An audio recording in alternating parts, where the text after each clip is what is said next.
ក្រុមកីឡាករ3នាក់និងស្ត្រីម្នាក់កំពុងដើរកាត់វាលខ្សាច់ភ្នំភ្លើងដ៏ស្ងាត់ជ្រងំខណៈដែលយានអវកាសដ៏ធំសម្បើមកំពុងហោះហើរនៅលើមេឃ Thomas Dunn សម្លឹងមើលទៅលើមេឃដោយក្តីបារម្ភចំណែកឯស្ត្រីម្នាក់ទៀតសម្លឹងមើលជុំវិញដោយការភ័យខ្លាចឈុតឆាកបានផ្លាស់ប្ដូរទៅកាន់បន្ទប់មួយដែលស្ត្រីម្នាក់កំពុងកាន់ឧបករណ៍អគ្គិសនីខណៈបុរសម្នាក់កាន់កាំភ្លើងតម្រង់ទៅរកនរណាម្នាក់ក្មេងស្រីម្នាក់ក្នុងឯកសណ្ឋានសិស្សសាលាកំពុងរត់គេចខ្លួននៅក្នុងផ្ទះហើយព្យាយាមបើកទ្វារដើម្បីចេញទៅក្រៅ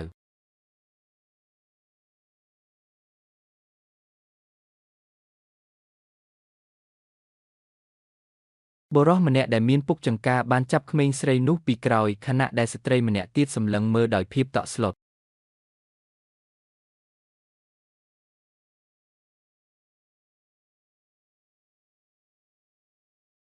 ត្រឡប់មកវាលខ្សាច់វិញ Thomas កំពុងដើរឆ្ពោះទៅរកសមុទ្រហើយសម្លឹងមើលយានអវកាសដែលកំពុងចុះចត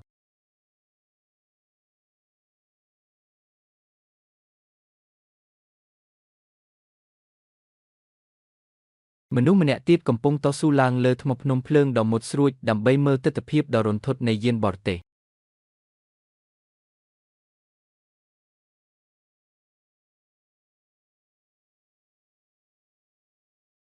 យានអវកាសតូចចាប់ផ្ដើមចេញពីយានម្ដាយហើយហោះហើរឆ្ពោះទៅរកផ្ទៃដីបង្កើតឲ្យមានការផ្ទុះជាបន្តបន្ទាប់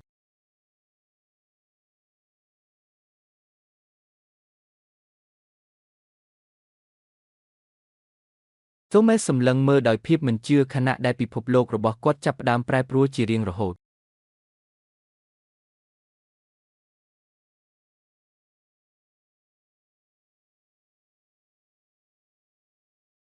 Thomas Dunn ភ្ញាក់ឡើងក្នុងសភាពភ័យស្លុតក្បែរកំទេចកំទីដែកដែលកំពុងញ័ររង្គើនៅក្នុងយានអវកាសផ្ទាំងបញ្ជាដ៏ធំបង្ហាញរូបភាពក្បាលមនុស្សជាច្រើនដែលត្រូវបានបញ្ចូលដោយចរន្តអគ្គិសនីពណ៌ខៀវនិងក្រហម Thomas សម្លឹងមើលទៅខាងក្រៅយានក៏ឃើញយានអវកាសយក្សដែលមានរាងដូចសត្វល្អិតកំពុងហោះកាត់ផ្សែងខ្មៅគេបានលូនចេញពីគំនរបាក់បែកហើយទាញយកឧបករណ៍ម្យ៉ាងដែលមានពន្លឺពណ៌ខៀវចេញពីជញ្ជាំងយានកាំរស្មីឡាស៊ែរពណ៌ក្រហមបានបាញ់កាត់ពីលើក្បាលគេបង្កឲ្យមានការផ្ទុះជះកំទេចភ្លើងពេញអាកាស Thomas បានជួប Dave ដែលកំពុងរងរបួសហើយពួកគេបានដោះដូរអាវុធប្លែកគ្នាដើម្បីការពារខ្លួនសត្វចម្លែកយន្តដែលមានភ្នែកក្រហមបានហោះដេញតាមពួកគេតាមស្ពានដែកដែលកំពុងឆេះសន្ធោសន្ធៅមានការផ្ទុះយ៉ាងខ្លាំងដែលធ្វើឲ្យ Thomas ខ្ទាតចេញពីស្ពានរួចរូបភាពក៏ចាប់ផ្ដើមរលាយចូលទៅក្នុងអតីតកាលក្មេងប្រុសពីរនាក់រត់ចូលក្នុងរោងជាងឡានចាស់មួយដែលមានឡានបុរាណពណ៌ខ្មៅស្លាកលេខ573ពួកគេបានឃើញបុរសម្នាក់ដេកសន្លប់ហូរឈាមនៅក្រោមឡានហើយក្មេងប្រុសម្នាក់ព្យាយាមលើកឡានដោយប្រើម៉ាស៊ីនយោងក្មេងប្រុសនោះខិតខំប្រឹងប្រែងរហូតដល់ឡើងសរសៃខណៈដែលបុរសដែលដេកសន្លប់នោះបើកភ្នែកឡើងតិច Thomas ភ្ញាក់ដឹងខ្លួនវិញក្នុងធុងទឹកអាវកាសសម្យ៉ាងដោយមានដៃរបស់គេដាក់ផ្អឹបនឹងកញ្ចក់ស្កេនពណ៌ខៀវកញ្ចក់នោះបានបង្ហាញទិន្នន័យឌីជីថលដែលកំពុងវិភាគរាងកាយរបស់គេមុននឹងធុងនោះត្រូវបានទម្លាក់ចុះធុងជីវិតជាច្រើនបានធ្លាក់ចុះមកលើផ្ទៃដីដែលពោរពេញដោយកំអែលភ្នំភ្លើងក្បែរច្រាំងថ្មដ៏ខ្ពស់ស្លុង Maria ដែលនៅក្នុងធុងក្បែរនោះសម្លឹងមើលទៅ Thomas ដោយភាពតក់ស្លុតនិងមិនអស់ចិត្ត Thomas បានដើរចេញមកក្រៅហើយសម្លឹងមើលទៅមេឃដែលពោរពេញដោយយានអវកាសរាប់ពាន់គ្រឿងទិដ្ឋភាពចុងក្រោយបង្ហាញពីទីក្រុង New York ដែលត្រូវបានឡោមព័ទ្ធដោយយានអវកាសយក្សពីលើមេឃទិដ្ឋភាពផ្លូវដ៏មីញឹកក្នុងទីក្រុង New York ជាមួយនឹងរថយន្តតាក់ស៊ីពណ៌លឿងជាច្រើនបុរសម្នាក់សម្លឹងមើលផែនដីតាមបង្អួចនៃស្ថានីយ៍អវកាសអន្តរជាតិស្រាប់តែមានយានអវកាសចម្លែកមួយបានលេចឡើងនិងហោះកាត់ពីលើបរិយាកាសផែនដីទិដ្ឋភាពទីក្រុងនៅពេលយប់ស្រាប់តែមានពន្លឺយ៉ាងខ្លាំងបានផ្ទុះឡើងបំផ្លាញទីក្រុងទាំងមូលមនុស្សម្នាកំពុងដើរតាមដងផ្លូវក្នុងទីក្រុង London ដោយមិនដឹងខ្លួនថាមានគ្រោះថ្នាក់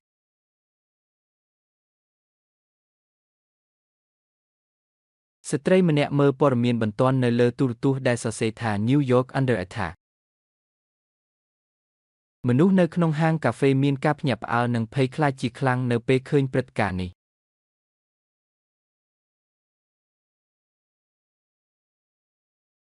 យានអវកាសយក្សរបស់ពួកភពក្រៅបានហោះចូលមកក្នុងគន្លងតារាវិថីផែនដីយ៉ាងច្រើន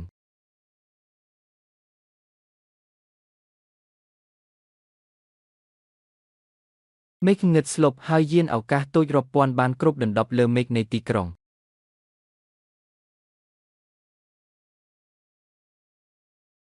កងទ័ពត្រូវបានដាក់ពង្រាយដើម្បីការពារទីក្រុងខណៈដែលយានអវកាសចាប់ផ្ដើមវាយប្រហារ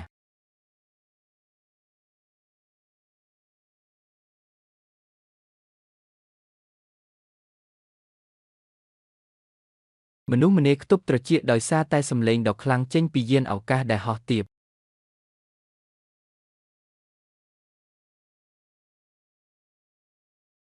យានអវកាសបាញ់កាំរស្មីឡាស៊ែរពណ៌ក្រហមកំទេចស្ថានីយ៍អវកាសនិងគោលដៅនៅលើដី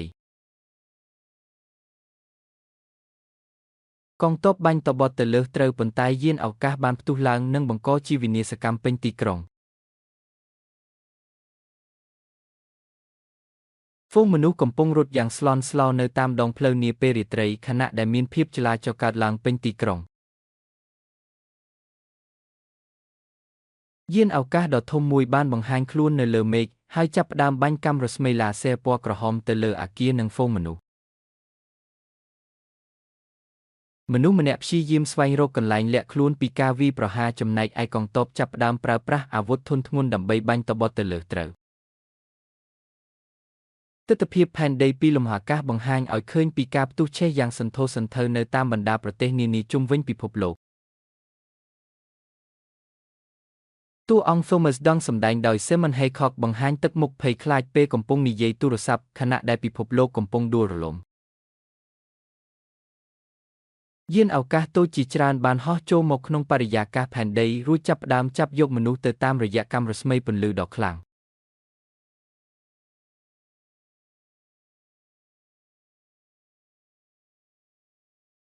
មនុស្សមួយក្រុមត្រូវបានជាប់នៅក្នុងបន្ទប់ពិសោធន៍របស់ជនបរទេសដែលមានរូបរាងដូចជាដង្កូវនាងខ្នាតយក្ស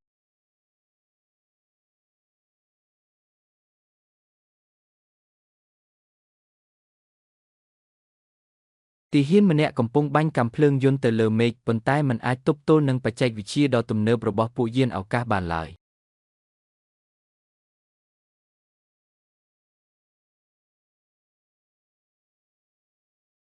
ការផ្ទុះយ៉ាងខ្លាំងបានបំផ្លាញយានអវកាសមួយគ្រឿងបង្កជាអណ្ដាតភ្លើងយ៉ាងធំនៅលើមេឃ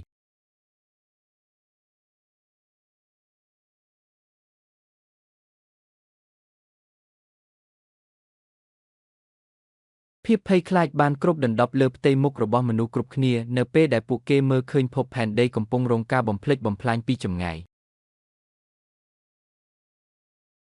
យានអវកាសចម្លែកដ៏ធំមួយកំពុងហោះហើរយ៉ាងយឺតកាត់តាមព្រៃឈើដែលមើលទៅគួរឲ្យខ្លាចនិងមានពន្លឺពណ៌ក្រហមនៅពីក្រោយ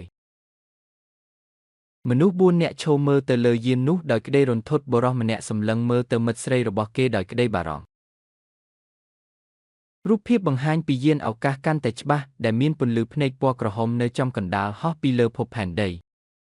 ទិដ្ឋភាពពេលយប់នៃទីក្រុងដ៏មីញឹកមួយស្រាប់តែមានស្រមោលយានអវកាសបាំងពីលើនារីម្នាក់លបមើលពីក្រោយជញ្ជាំងដោយភាពភ័យខ្លាច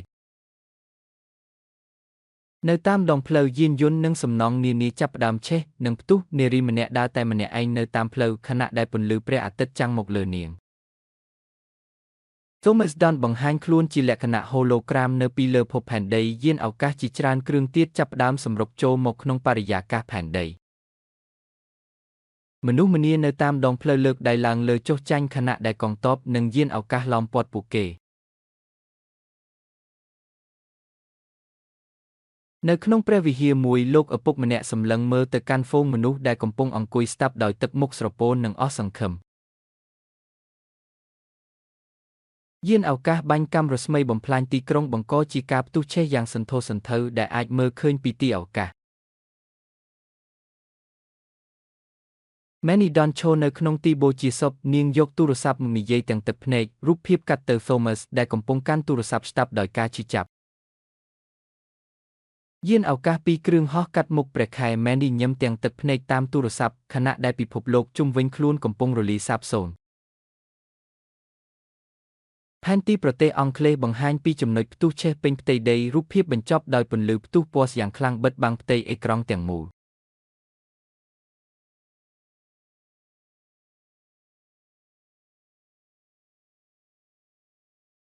ផ นដីកំពុងវើក្នុងលំហអាកាសខណៈដែលពន្លឺព្រះអាទិត្យជះមកយ៉ាងខ្លាំង Thomas Dunn កំពុងឈរមើលជុំវិញខ្លួនដោយភាពស្រងាកចិត្តក្នុងពិភពចម្លែកមួយ គាត់ដើរកាត់បរិយាកាសដ៏ខ្មៅងឹតដែលពោរពេញទៅដោយរចនាសម្ព័ន្ធដែលចម្លែក Thomas សម្លឹងមើលទៅលើឃើញរូបភាពមុខរបស់គាត់ផ្ទាល់បញ្ចាំងនៅក្នុងដុំគ្រីស្តាល់ធំ មនុស្សជាច្រើនទៀតរួមទាំង Manny ផងដែរកំពុងជាប់នៅក្នុងទ្រង់សរីរាង្គដ៏គួរឲ្យខ្លាច ភ្នែករបស់ពួកគេបង្ហាញពីភាពភ័យខ្លាចនិងការឈឺចាប់ខណៈដែលពួកគេសម្លឹងមើល Thomas ផែនដីចាប់ផ្ដើមឆេះនិងផ្ទុះឡើងពីចម្ងាយបង្ហាញពីការបំផ្លិចបំផ្លាញដ៏ធំ Thomas បិទភ្នែកហើយដង្ហើមរបស់គាត់កាន់តែដង្ហក់ខ្លាំងនៅក្នុងឧបករណ៍បញ្ជា កាមេរ៉ាទាញចេញបង្ហាញពីមនុស្សរាប់ពាន់នាក់ដែលត្រូវបានគេដាក់ឲ្យដេកក្នុងកន្សោមយានអវកាស យានអវកាសដ៏ធំសម្បើមធ្វើដំណើរឆ្លងកាត់ផ្កាយខណៈដែលពិភពលោកទាំងមូលកំពុងស្ថិតក្នុងគ្រោះថ្នាក់